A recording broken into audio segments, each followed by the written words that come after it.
স্বামী সুদূর প্রবাসে, সেই সুযোগে যাকে নিজের সন্তানের মতো লালন পালন করে বড় করেছিলেন, সেই সৎ সন্তানের সঙ্গেই পরকীয়ায় জড়িয়ে পড়ার চাঞ্চল্যকর অভিযোগ উঠেছে এক সন্তানের জননী বন্যার বিরুদ্ধে।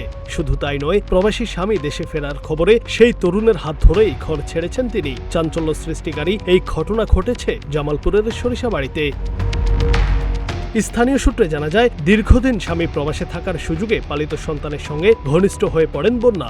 এক পর্যায়ে তাদের মধ্যে সম্পর্ক গড়ে ওঠে। সম্প্রতি প্রবাসী স্বামী দেশে ফেরার প্রস্তুতি নিলে বিষয়টি গোপন রাখতে তড়িঘড়ি করে স্বামীকে ডিভোর্স দেওয়ার দাবি জানিয়ে সৎ ছেলে অর্থাৎ প্রেমিককে নিয়ে পালিয়ে যান তিনি। পরবর্তীতে প্রবাসী স্বামী দেশে ফিরে স্বজনদের সঙ্গে নিয়ে হাতে নাতে ধরে ফেলেন তাদের।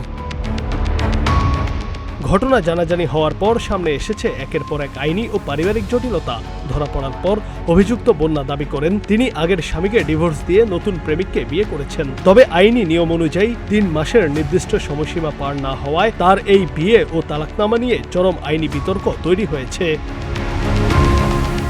এদিকে ঘর ছাড়ার সময় প্রবাসী স্বামীর দেওয়া স্বর্ণালংকার ও জমানো টাকা নিয়ে আসার অভিযোগ উঠেছে বন্যার বিরুদ্ধে। ঘটনাস্থলে 2 পরিবারের সদস্য ও প্রবীণ অভিভাবকরা উপস্থিত হয়ে বন্যাকে অনেক বোঝানোর চেষ্টা করেন।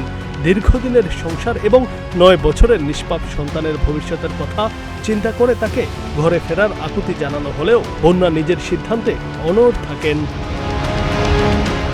বাবা মায়ের এই পারিবারিক বিবাদে সবচেয়ে বড় ভুক্তভোগী হয়ে পড়েছে তাদের 9 বছরের সন্তান। নিষ্পাপ সন্তানের ভবিষ্যৎ এখন চরম অনিশ্চয়তার মুখে।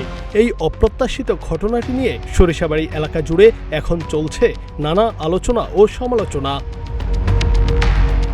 Junaid Ahmed, green TV digital.